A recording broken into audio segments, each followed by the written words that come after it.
Fireside Chat with Nguyen, the Great Curator, Part 1.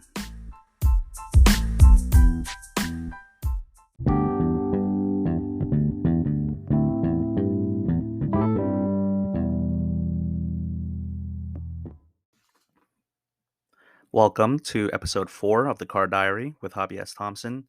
And whether you're tuning in from Apple Podcast, Spotify, or another podcast platform, because thanks to a new podcast friend, I was able to figure that out. Thank you so much for taking the time to listen to this, because you could be listening to any other podcast right now, but you're here with me, and I really appreciate that. Okay, so I teased this at the end of episode 3, but this is my very first guest episode, my very first time being a podcast interviewer. But also, I didn't really want to treat this like an interview, more so of a free flowing conversation. My working title is that it's like a fireside chat. But with that type of conversation, it went long, so I did have to cut this up into 2 episodes. And so this is part 1. So if you heard the first 3 episodes, you heard me for almost 3 hours nonstop. And now you'll be getting the next 2 episodes being with a guest. But man, 3 hours of talking nonstop. God bless those of you who listen to all of that, because that sounds absolutely brutal. Heck, I didn't want to listen to me talking 3 hours nonstop to find snippets so I could post that on my socials. But if I don't promote it and if I don't market my own podcast, who will, right? So I am going to try and tighten up those monologue episodes going forward. We'll see if that actually happens. And I'm really excited, though, to have more guests come on. So it's not just me talking ad nauseum. And, I promise that, this intro is going to be brief. But I got to say, I have some amazing guests already lined up. True experts and veterans and goats in the hobby. And I kept wondering, like, why would they want to come onto this podcast? It's like new, and there's 11 listeners. Actually, I'm gonna update that before I throw it to the new guest episode. But I like to think that I've done a decent job of cultivating relationships and showing my passion within the hobby. And while I'm not for everyone, my style is not for everyone. That's fine. Like I said in a past episode, sometimes my soup is going to be too hot. It's going to be too cold, but for some people it will be just right. Or even if it's not right, they'll be nice to say that it's okay or lukewarm, and it's good for them or it's passable. They're hungry, so they'll eat. So I gotta say also, this is my first time trying to record from my laptop, and so it may sound different. And so just a heads up on that. If it sounds better, maybe I switch to that. But my first 3 episodes were recorded from the podcast for Spotify app, and recording and editing on a web browser is just different from trying to do it on your phone. And I'm still a novice in learning mode. And I would love to do a behind the scenes on podcasting later in this, this limited podcast series, or audio book, or whatever type of thing you want to call it. But not that I know a lot about podcasting, but I would love to get a sports card podcast host on so that we can all learn from them. So that if that is something that you want to try in your cardboard journey, that maybe you can just see how it is, and at least get a general idea, because I don't really see or hear much of that being discussed. Different ways to enjoy the hobby. So one last thing, right before I hit record just now, and before I throw it to, I guess I throw it to myself to introduce Dan. Right before I hit record, I saw that I'm up to 67 plays total on this podcast for all 3 episodes so far. And that's from 42 unique listeners. You're one of them, I think. 12 of you are following me on Spotify. So you'll get updates, I guess, or push notifications about when I drop new episodes. That's awesome. 15% are aged 28 to 34, 56% aged 35 to 44, and 29% aged 45 to 59. So basically, old people. Y'all are awesome, though. Thank you so much. Okay, and so without further ado, I think I got this under 5 minutes. My fireside chat with Nguyen, the Great Curator.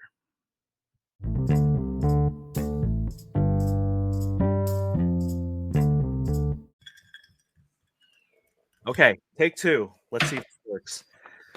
All right, welcome to the inaugural supplemental fireside chat to the Car Diary with Hobby S. Thompson. That's the new podcast, streaming on maybe all major platforms. I don't know yet. I'm still trying to figure that out. I am your host, Denny Cards. My podcast alias is Hobby S. Thompson because I am navigating the ins and outs of this hobby space that we so love. So, okay, I know this is your first podcast, but don't be nervous. I'm not saying that to you, Dan. I'm saying that to myself. I need to pump myself up. Um, Today we have my very first guest. It is Dan, the great curator. I asked him for a bio so I could read it, but he said no, just wing it. Just speak from your personal experience or speak from your heart. Google me. That's what I said. Google me. I actually asked ChatGPT who you are, and they didn't know, or he or she. I don't know. But yeah, Dan. So I'm gonna just do a really quick bio like this. I am gonna allow you to like say hello and introduce yourself, but I'm gonna just say a word, and you tell me if that describes you. Okay. Sure. Collector, Yes. curator, Yes. buyer, Yes. seller, Yes.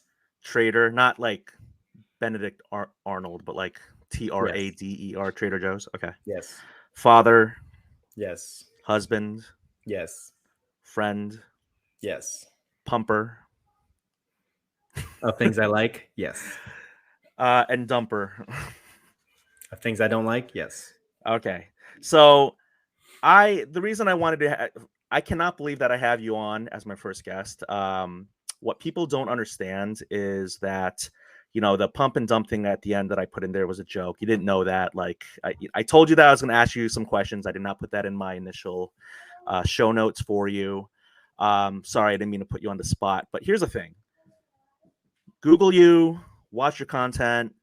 I love your content. You are very polarizing. There are people who love you and hate you.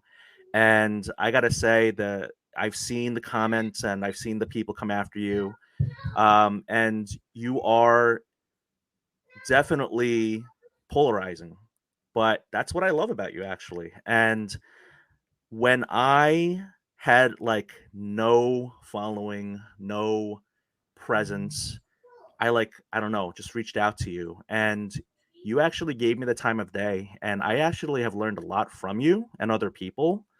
And I've gotten to know you. And I continue to be impressed by the amount of time and energy and resources that you give me. You've seen me grow in the short amount of time that I've been a creator. And I really just got to thank you. I think this is the side that people don't see about or with you is like people can say, "Oh, he does this, he does that." You're definitely sarcastic. You're definitely funny, but you are human. Like you are a fully rounded, and I'm not talking about just your face, but like you're fully rounded individual. So you are a father, you are a husband, you're a friend. You have a podcast between two slaps. I'm plugging it for you. You're having a drink, so am I. Cheers.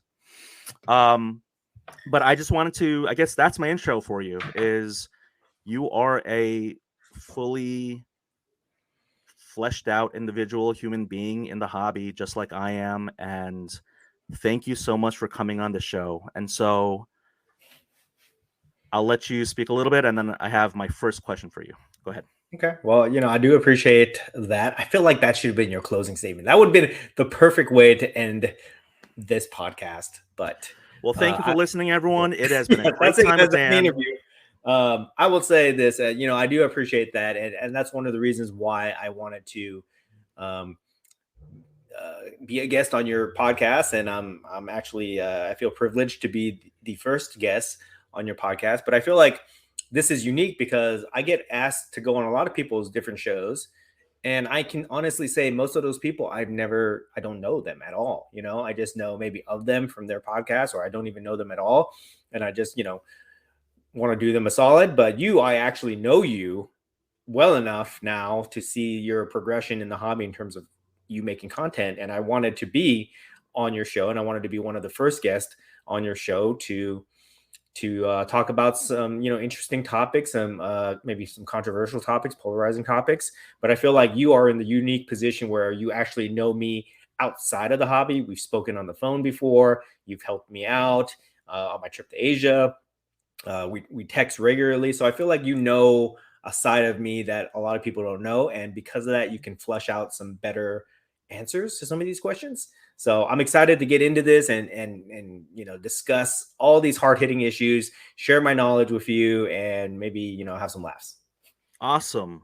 I love to hear it. So, as a first time podcast interviewer or host, I've put a lot of pressure on myself for my very first question that I ask.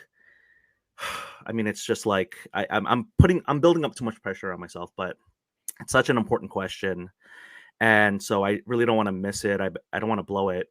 So here it goes. My first question ever as a podcast host is, Dan, the great curator. Are we related? Well, most people probably think that, but I would actually probably maybe who knows?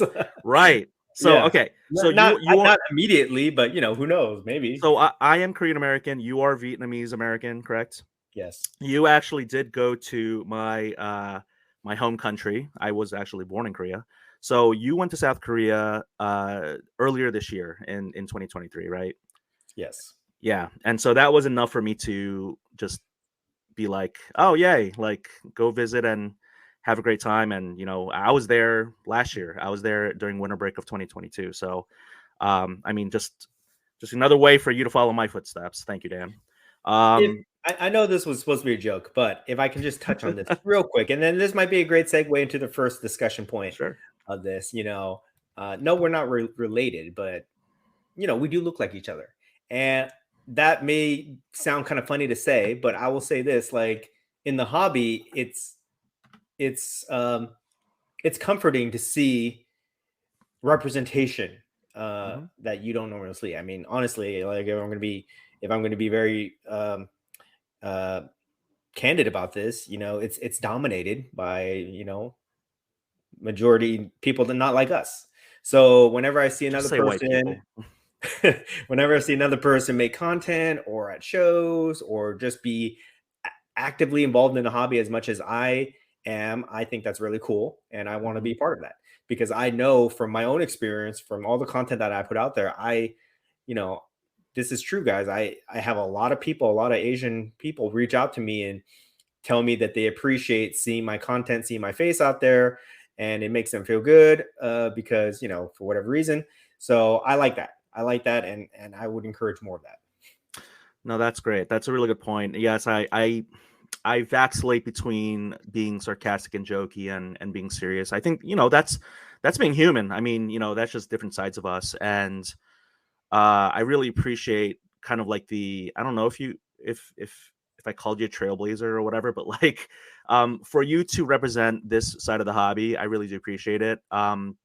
You and other people, when I see your content and it inspires me, it really does. And uh, I said something really cheesy, so I'll just say something a backhanded compliment. We do kind of look at each other, but I do have better hair. I have more hair. I have better Mhm. hair. For the people who are listening to this on audio, just take my word for it. Yeah, but But I got better cheekbones no, yeah, okay, thank you. I'll give you and that. dimples Okay, well, let's stop there. and no I'm gonna glasses. edit that part out.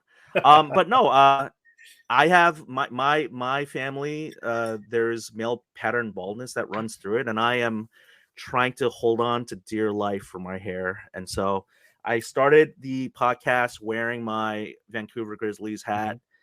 and I took it off Yeah, just because you know what? Koreans. I think stereotypically Koreans do have great hair. Well, so that's a great segue to why you're here because I have yet to I have yet to record my chapter one or second episode about buying, selling, and trading. Mhm. But buying, trading, and selling, if you said it that way, which is a little bit awkward because it's always buy, sell, trade. BTS, Bangtan, Sung, the beyond. They have so many ways to call themselves, but Buying, trading, selling, BTS. Yes. Behind the Or between two scenes. slabs. I Podcast every Tuesday. you Live beat guys. to it. I was just about to say that. Plug it. What day, and where, and what platforms? Let's just get it out of the way now. If you guys didn't know, I do have a podcast. We've been going on almost pretty much a year now. I do with my partner, Mer World Cards. It's called Between Two Slabs. It is the best podcast, the best hobby podcast out there that nobody listens to. It's every Tuesday at 6 p.m. live. Usually we stick to that schedule. Sometimes we skip it a week or two, but that's where you can find us. Always on YouTube and also on every audio platform, iTunes, Sirius, and all that stuff. So that's 6 p.m. Pacific Standard Time. Right. 6 p.m. Okay. Pacific Standard Time. And usually it's about 1 to 2 hour podcast. And we just talk about news. We talk about what's on our mind, what a segment, which I call What Bends My Corner, which is just things that piss me off. Mail days, we take comments. It's really engaging with the audience. We're just bullshitting for a couple hours about hobby stuff, but it's a lot of fun. So please join us. Okay, so two things. One, 2 hours sounds like way too long, but I have been in the live. Flies It by. is. It's flies by. I, It's very interesting conversation. I mean, it seems like 20 minutes. I've had people request that we go longer, but unfortunately, we don't have that time in our that schedule. I think that is your opinion, but okay. So the second thing I wanted to say was I don't think you read my show notes and my email, but I am trying to keep Glanced this over it. family friendly. Yeah, you didn't read it. I wrote it for myself, I guess. It was really long. I mean, I'm just saying, I was asking for like an itemized list of questions, and you sent me like a 3-page, short story. I did.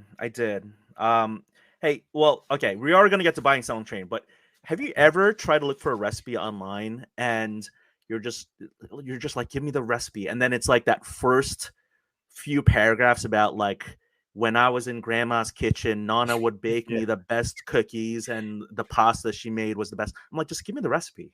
Just give me the recipe. So I guess I'll have to keep that in mind for my future guests. Maybe they'll actually be literate and on time too. Should we Short. tell people? Should we tell people how late this is starting? We No. could. I mean, we could. We could Okay. also tell people about how I take time out of my busy schedule to do this for you. We could.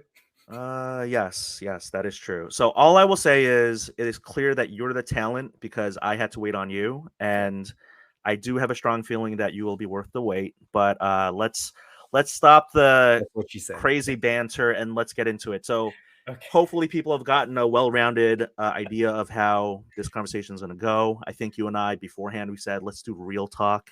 Yes. But this I have you on to be the expert, the person that I want to learn from about buying, trading, and selling.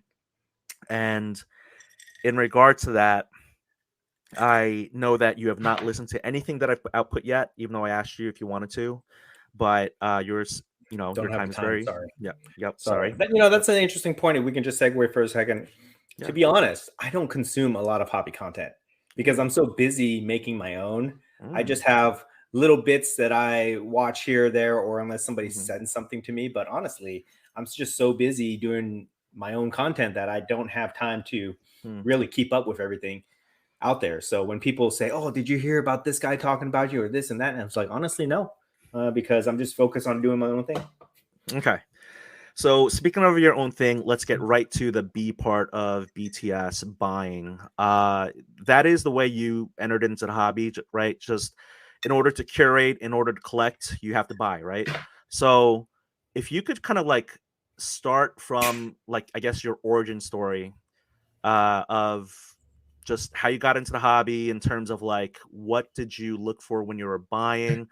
Um, sorry, it's bad extended question, but just to add on to what I just said, I wanted to explain that when I got into your archives, your older YouTube stuff, you were actually, I don't know if a lot of people know this, but you were actually buying, selling, and trading sports cards. I mean, you're known right now for pop culture and non-sports cards, but you were like behind a desk, you look professional, you were talking about Kobe cards, and I'm like, man, this does not look like anything like the current great curator who I know. And that content still holds up, guys. It's available on YouTube. Check it out. It'll help you out. Okay. Yeah, so originally, okay, so real quick, I'll give you the 60-second elevator pitch of my history here, my origin story. I got back in the hobby pre-pandemic era, just before things shut down. I did it because at the time I was collecting a lot of toys. I've always been a collector my whole life, but I kind of been in and out of it. And in 2019, I was just collecting a lot of toys, and my wife said, "You know what? This stuff takes up a lot of room. Is it worth any money? Blah blah blah. Can you maybe buy something that is investable, like artwork?" She was thinking like classic art, Rembrandt, Picasso's, things like that, right? But in my mind, I was thinking comic books or other type of artwork, pop culture art. So I said, "Oh, okay, well, let me look into that. That's a great point." She just gave me the green light to spend money. So I started doing research, and I was amazed at how the hobby market had changed from when you just bought things because they were cool, but essentially they were just like a waste of money, to now you buy things and they're worth money and you can actually flip it or fund your hobby doing that. And that led me down this snowball path where I went from collecting comic books to sports cards and toys and all that stuff. And as I got back into the card hobby specifically, I learned that you had to have like an Instagram to really communicate and be part of the hobby and engage people and do deals basically. So I started an Instagram page. I was doing that for a while, just posting cards and things like that, going to shows, and then a couple like a year into it, the market started to go down, and as the market went down, people started to freak out and complain and make all this content about why the hobby sucks and how we should all sell our cars and things like that. And me, I come from, I've studied uh, investment strategy before all this. So I was kind of like, I kind of knew how to navigate market downturns and things like that. Mm. So to kind of like tell people to chill out, I started making content about it.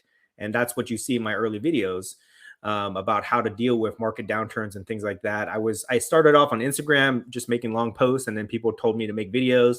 So I started to do that, and it just took off. And I gained a following essentially overnight from doing that, and people were very receptive towards it, and then people started to know me for that. And then I just kind of like went with it. I started doing more content, and after a while, my content kind of evolves, just like my collecting habits, from being educational to being more entertaining to being myself.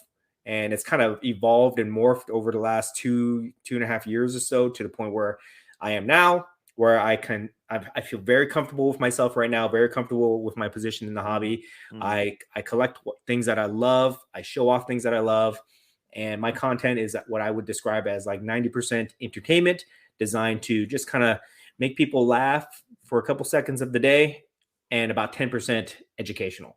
And I try my best to set an example for people on how to conduct themselves in the hobby in terms of treating people, how to enjoy the hobby, but also how to, when people ask, how to profit in the hobby.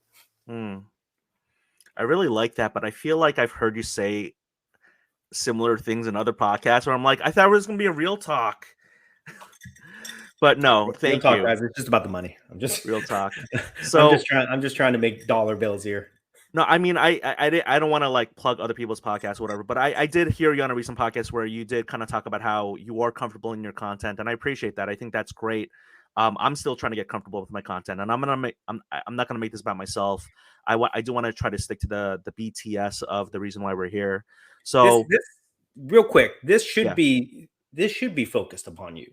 The guest, as the guest, we are here to kind of highlight things and give our opinions as expert. But I think this is your podcast, and one of the reasons why I wanted to be a guest, the first guest on your podcast, is to kind of encourage you, because if mm. you want to disclose this, I have been kind of encouraging you to take this path for quite a while now. And I think it'll be interesting to see from this first episode to however many episodes you have planned, to see your progression during that period of time. And I think you'll be very Mm. surprised, the same way I'm surprised at myself when I look back at those early videos to to where now essentially like I'm a TikTok dancer.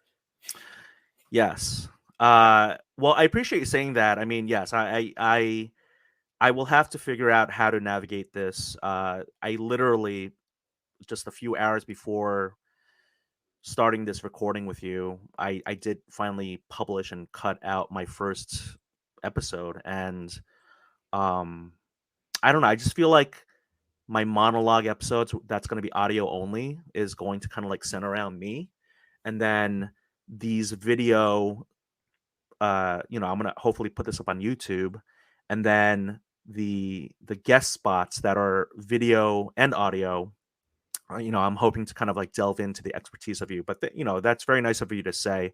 I'll definitely have to keep that in mind and try to mix that in. So when it comes to the buying, like, I will say this in my monologue, I kind of like talked about my childhood. So I kind of wanted to talk about that a little bit, because that is something that I haven't heard you talk about. You said you've been a collector like your whole life, and you've recently come back into the hobby, but like before you were I don't even have this written down. I have like some notes, but this question, like a lot of this fireside chat is going to be like just off the cuff, because I feel like my monologue is just so heavily talking points and scripted. So my question to you is: before you became the great curator, when you were little curator, the good curator, the okay curator, like, tell me about you collecting as a kid or a child. I joke with people and I say that I've actually been collecting since I've been in the womb, before I Mm, was even born, before I came into this world, I was a collector. But mm, as far as back as I can remember, I've always collected things, It really, if I'm going to get really deep, it stems from my relationship with my mom, because my mm, mom collected things. Back in the day, she used to go to like antique flea markets and she would take me with her. mm, And as she was looking for like old antiques and stuff, I was looking for toys at that mm, time. And I've always taken care of my stuff. I have like my childhood GI Joes. I bagged them up in plastic bags. I took care of everything. I have a lot of my childhood toys that I have on display that have memories, etched into them. And I've always been like that ever since I can remember. And I've gone in and out of collecting as I've matured, from elementary school to high school to college. I go in and out as I try to be like an adult. I'll go to college, and I go, join a fraternity, and I do that stuff, and then I get back into collecting, and then I go out and I get a job, graduate college, I get a job, and then I go back to collecting, and then I go out and I try to, date and have relationships and start a family and things like that. But I always find myself coming back to collecting. It's just really who I am. I collect different things here and there, but the characteristics of just finding things and doing research and hunting these things down, I've always been like that. And I don't now I feel like now I can really embrace it, where I can justify my habit, because like I said mm, before, collecting used to be just like a real waste of money. It was very irresponsible to be buying toys or comic books or whatever it is that you collect. mhm, It's very irresponsible because that stuff would just kind of sit, get piled up or whatever. And you don't think that it has value. But now the collectible market has evolved to the point where it is a full-blown industry. So mm, now, it's not ridiculous to say, this is my retirement, this is my 401k. These things mm, have value because they do now. And now we have, with technology the way it is, we have platforms where we can actually sell this stuff, and get mhm. top dollar for it or things like that. So that's kind of like how my journey has evolved. I've always been a collector my whole life, as far back as I can remember. And now I'm fully embracing it as an adult with the resources to do this. See, now we're getting to real talk. That resonates with me. I mean, my I won't get into like my relationship with my parents, but well, not in episode 1. But that's really cool. That's really I really appreciate you being so open and sharing that. I feel like, I said this in my prologue episode about how, like, parent of immigrants, we didn't have a lot of money. They were just trying to make it in America, and like I definitely have had a lot of my qualms with, like, they didn't do this for me or they didn't do that for me, but it's like they were just trying to get by. And like now as a parent, I'm just like, man, I'm just trying to get by.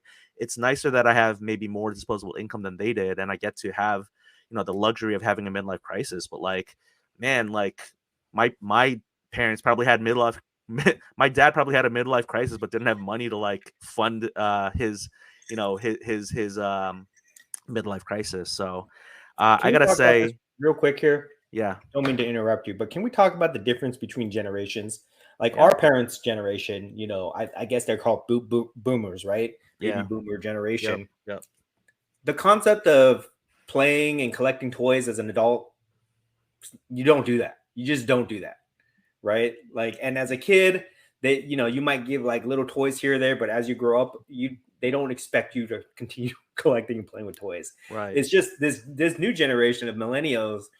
We nurture our kids, we give them toys, no mm-hmm, problem. But back in the day, my parents, like they really didn't like the fact that I played with toys. They thought it was a waste of money. They wanted me to study and mm-hmm, be get good grades and grow up and be a doctor or a lawyer or something like that, right? That's mm-hmm, what you know our culture preaches to yeah, their kids. So mm-hmm, the fact that I'm able to kind of grow up now, this is probably a reason why I collecting resonates with me so much, is because mm-hmm, it allows me to like go back to childhood and buy things that I couldn't get, my parents wouldn't get me at that time, or mm-hmm. just reconnect with maybe like a simpler time where I was really like just happy and I didn't have any cares or responsibilities. Yeah, no, that's a really good point because I forget where I heard this, but when we're kids, like universally, or maybe not universally, but I'm just talking about like as I guess the American kid experiences. We learn about dinosaurs and we love dinosaurs as kids. And like like right now, my kids love dinosaurs, but it's like as you get older, you're like dinosaurs don't mean anything, or like they just don't. You kind of are like told to like stop caring about dinosaurs, and you kind of do, and you just have to like do other things, and that's kind of sad. It's like because You're dinosaurs told are to pretty grow up, cool.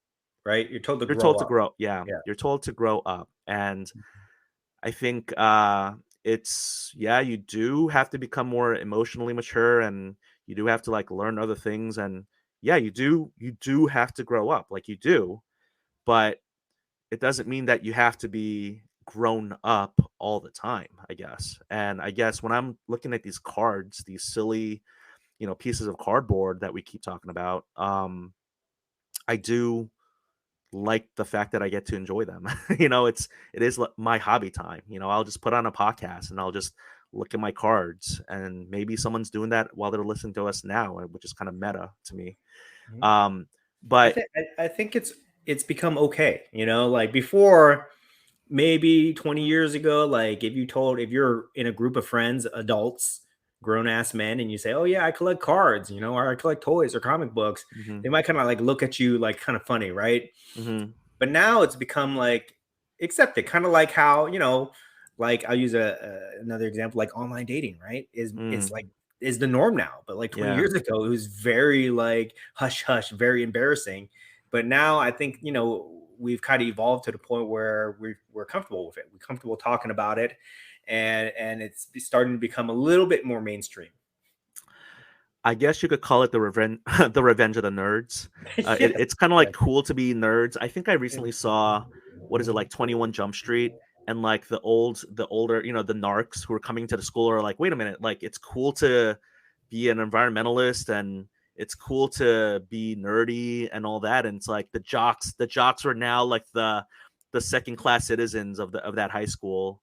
And Channing Tatum, or whatever he went by in that movie, was just like trying to fit in by being more nerdy. And I thought that was kind of like, I guess that's, yeah, like, yes, Revenge of the Nerds. Here we go. we're it's acceptable now, and that's what I think. That's what's so interesting about the hobby, is like the hobby is a huge community of people with a common interest of collecting these things, and we accept each other for that.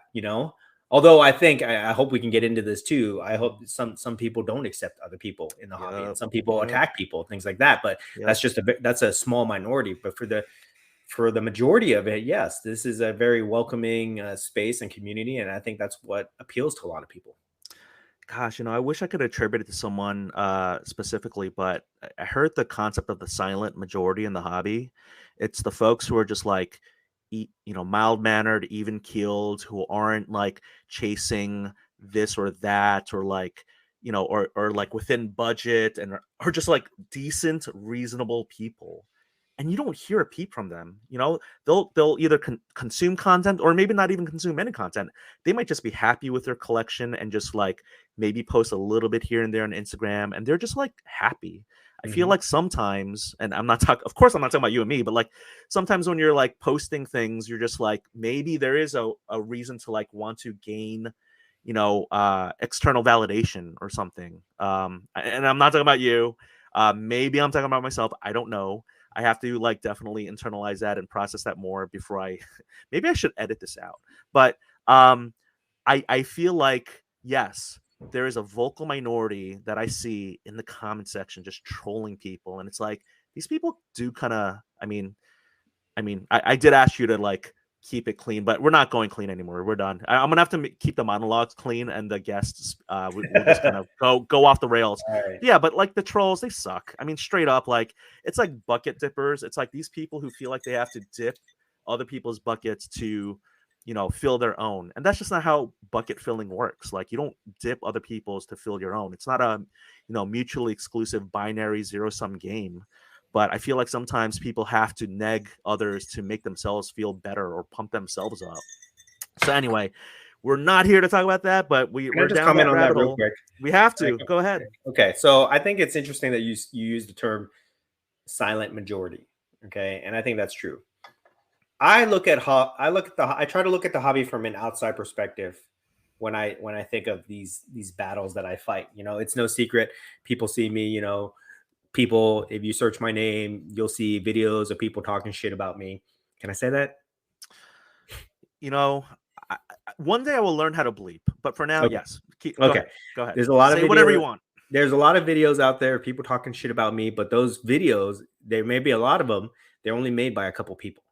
Okay. So Mm-hmm. the way that I look at it is the majority of the hobby are just people that go to shows, collect cards, buy, sell, trade, all that stuff. Mm-hmm. And then maybe 5% people make content, right? Like if you look up hobby content on YouTube, on Instagram, it's the same people. Okay. It's you could count all of them. You could memorize all their names. It's a small group of people that actually make content consistently. Okay. And I would say like the majority of that small 5% of the hobby make positive content like myself, like Mm-hmm. yourself. And Mm-hmm. then there's like 1% that are like the trolls, as you call them. Mm-hmm. We call they call themselves hobby watchdogs. I call them hate keepers, but they're just like 1% of the people that actually make content. And their brand, their style is to make reaction videos because that's the easiest way to kind of get followings. They're not creative enough to make content that will entertain people and make them laugh. They don't Mm-hmm. have collections that they post cards, things like that. They don't go to shows and make vlogs. What they do is they just sit at home and they make reaction videos and they attack people in the hobby, good people, myself, other people like that, and they try to tear them down. And that's just their brand. Because ultimately, the way that I look at it is they're just trying to gain a following. They're trying to make money, monetize people's attention. Find they're content creators, and Mm-hmm. that's the path that they've chosen. But they are just a small minority of the actual minority of content creators themselves. And I think Mm-hmm. that there's two ways that we have to look at them. Number one is we just really have to not even give them the attention that they're so desperately craving for. But Mm-hmm. at the same time, we have to make sure that they don't run around the hobby operating with impunity, making baseless accusations, encouraging, violence and hate Mm-hmm. within our community and things like that. So we have to find ways to combat them by overshadowing their content, pushing it down on the suggestion list, pushing back sometimes when they get out of line, but just let people know that their content is not representative of the minority. Because if we don't do that, The people might majority. watch it, and if it Yeah. if it floods the content space, they might take that as truth, where Mm. most of the time it's not. So So that's, I mean, I agree with what you're saying, but it's kind of wild to me because, my whole concept of my podcast is trying different things in the hobby and just kind of like sharing it out. Like Hunter S. Thompson, he would like embed himself in different groups, and I'm still trying to learn my footing in the hobby and what I like to do and what I don't like to do. And I gosh, it's crazy that we're talking about this because I really did not plan for us to go down this, but we just have to talk about it before we get to BTS. But I was thinking about a episode about watchdogging, and for me, the and actually I did look this up because I was like, am I crazy or is this true? But the actual definition of a watchdog is someone who is holding a company or a corporation or an entity accountable. I know that there are these hobby watchdogs out there and they hold people accountable, but in my opinion, a ho- a watchdog by textbook definition is someone who holds like these large entities that are not who are not human beings, who are nameless, not nameless but faceless, and are not actual like corpus people, to hold them accountable. So I kind of, watchdog is a really interesting thing because I'm not gonna lie to you and my listenership. My plan was to actually have an episode or a guest on who is or was a watchdog. But we all know that plans can change, or content can evolve and change. But it's interesting because what I want to do is humanize all various aspects of the hobby. And when I went after some companies and tried to hold them accountable, people were like, "Oh, you're a watchdog," and I'm like, "I'm not a watchdog. Like, I'm just doing this one thing one time." But I think people like to typecast. I think people like to think they see you do one thing and they're like, they have to put you in a box or a bucket. Like, you are this, you are that. And it's like, no, like, I'm a human being. I'm well rounded. I have various facets and aspects to myself. So you and I will definitely talk offline about whether watchdogging should be an episode or not, because I do value your opinion. But I want to be upfront to say, there are various people throughout the hobby, including some people who are considered watchdogs, who I've like talked to, and I've been trying to get not for nefarious purposes, but genuinely just curious, like how did why did they think the way they do? How did they do what they do? Like,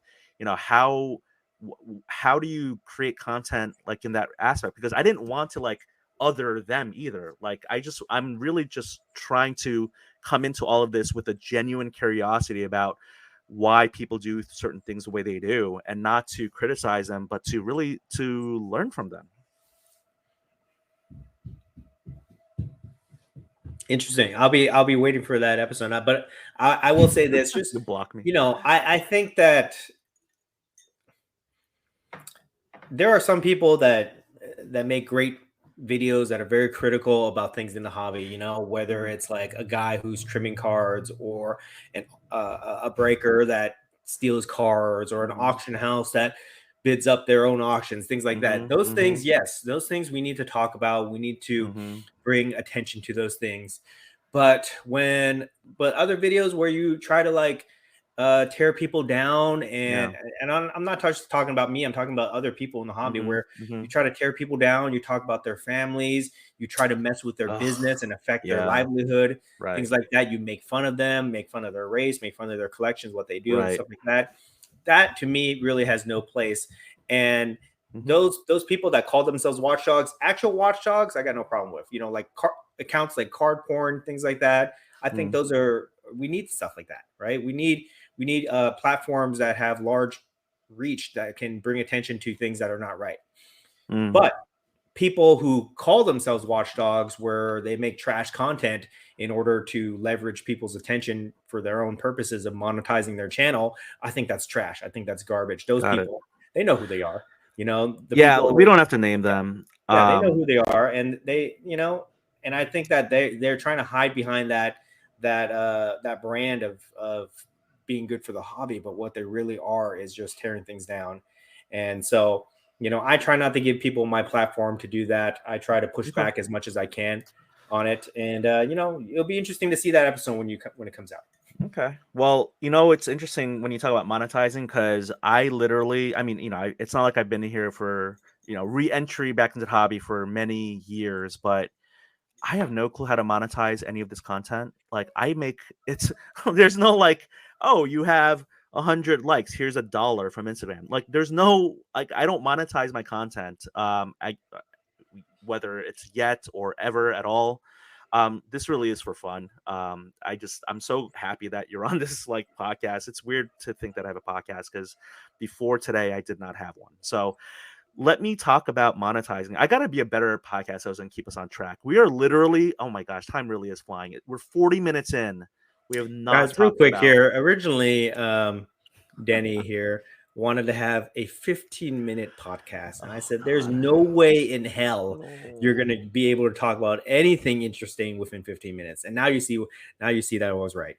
I told you so. Um, yes, you did tell me so with your wise with your wisdom and your experience with doing 2-hour podcasts. Thank you very much for um reminding me, because I have been a guest on a podcast where time just flies by. I'm just like, even right now, like the clock here literally says 41 minutes on the dot right now, and yet I feel like we've been just talking for like 10, 15 minutes. So I get that.